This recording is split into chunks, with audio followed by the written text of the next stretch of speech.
Hey guys, how you doing?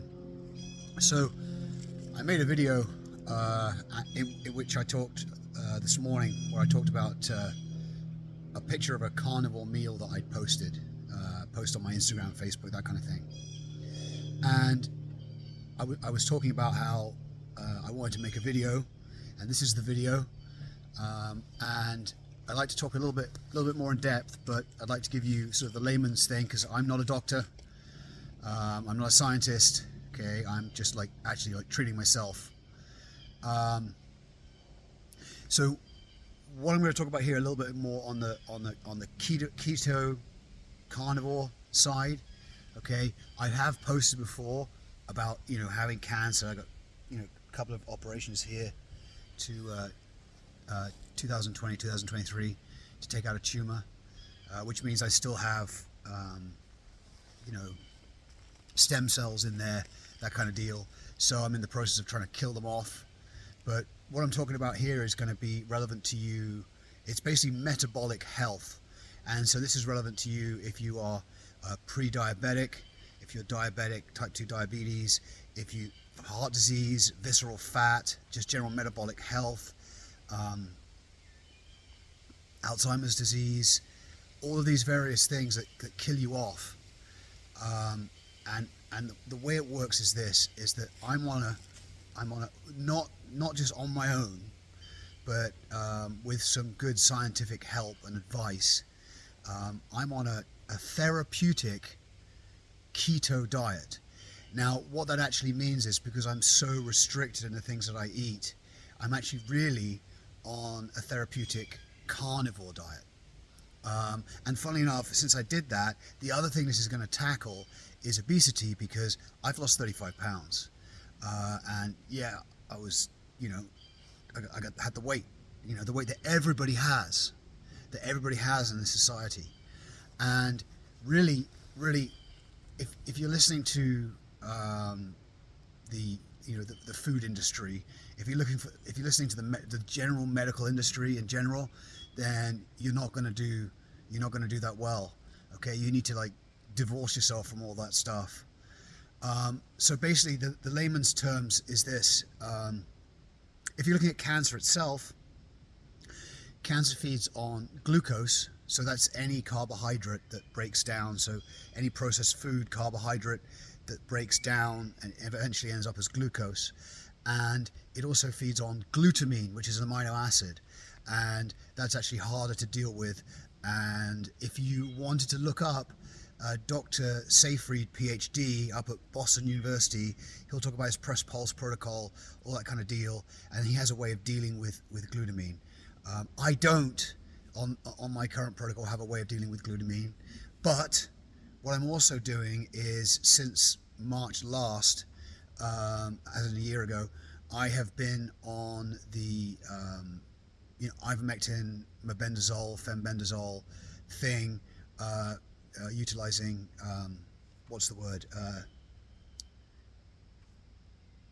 drugs that are not being used for what they're supposed to be being used for. Okay, and so that's my way of kind of hitting it with those drugs. And I've talked about that in the various posts and videos that I've done before. So if you're in a situation where, for example, I'm pretty convinced that I was insulin resistant, maybe pre-diabetic, and I think a lot of people are when I got onto this.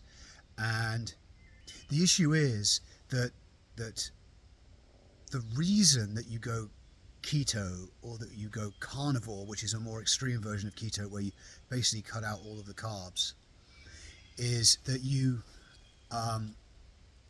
carbohydrates will interact with insulin, and insulin is a hormone that is absolutely necessary for life. But if you have too much of it, and if you overstimulate it, you get insulin resistant or hyperinsulinic.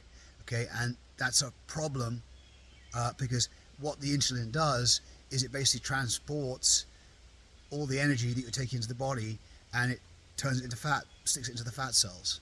Okay, so it's actually carbohydrates that make you fat. Fat doesn't make you fat. And right now, I mean, I've been working. I was on a keto diet, and then for the last 3 or 4 months, maybe I went fully carnivore. And the reason I went fully carnivore was because a lot of the things that I've been restricted for this therapeutic carnivore diet. So I eat butter, beef, maybe even fish, bacon, eggs, salt. That's pretty much what I eat twice a day. Intermittent fasting, so I eat between 12 and 6. So I'm intermittent fasting too, and yeah, that could be. Is it boring? Well, I'm doing it because that's my medicine. What I've done is I've refused to go onto radiation and chemo. I had the surgery, and those guys are really good at surgery. I mean, they're good at that kind of technical surgery, but that chemo and that radiation is going to kill you, and it's not going to make you feel good. And I'm still able to do stuff on my videos. You see me doing walk-arounds and stuff like that. And so the last thing, I don't want people feeling sorry for me because of that I have this thing. In many ways, compared to things that I could have, I'm not doing that badly. All right. So insulin is the criminal. Carbohydrates make you fat. If you go onto a keto or carnivore diet, then you're producing ketones, and the way it works is that your body can run on ketones. It doesn't have to run on glucose, and it actually does better on ketones than it does on glucose. Any part that you need glucose for, such as the parts of the brain need glucose, the liver will make it. It makes all the glucose that you need. In fact, I do a daily test with a Keto Mojo, little blood test, and I test glucose and ketones, and my glucose is like normal, and my ketones, are doing their thing. So, and I'm not eating any form of sugar, any carbohydrate, any form of glucose. There is a thing that gluconeogenesis or whatever, where too much protein. What you got to remember on a carnivore diet is that you're supposed to eat to satiety, and so even I have 2 meals a day, and that's a big meal. I have a big plate of food, and one of the tips that I got was to, as I'm eating the initial protein, like this, maybe I'm eating beef, is to take a bit of beef, but take butter with that and eat it with the butter, and then, because the butter is the fat, and you really want to be having like 80% fat, 20% protein on these diets, so fatty pieces of meat, that kind of deal, and that's what you're living on. And so the reason that I take the butter with the beef is because I'm getting that butter into me, and that reduces the potential chance of gluconeogenesis, which is where I'm utilizing protein, turning the protein into glucose, okay, which I don't want to be doing. And apparently it's not as big a problem as people say. There's a lot of science about this, and there's a lot of lies, and there's a lot of crazy, and I eat a ton of salt. I eat salt as electrolytes. I put salt in my water. I'm eating a ton of eggs. I'm eating a ton of meat, and none of this stuff it's not killing me yet. So I think a lot of what they put out in terms of modern science is basically a lie. Cancer itself, it's a metabolic disease. Your visceral fat, which is the fat that internal around here, around the liver and everything, that visceral fat is killing you. And one of the things I mentioned was that most people are kind of pre-diabetic nowadays. I probably need to stop this. It's 9 minutes 40 already.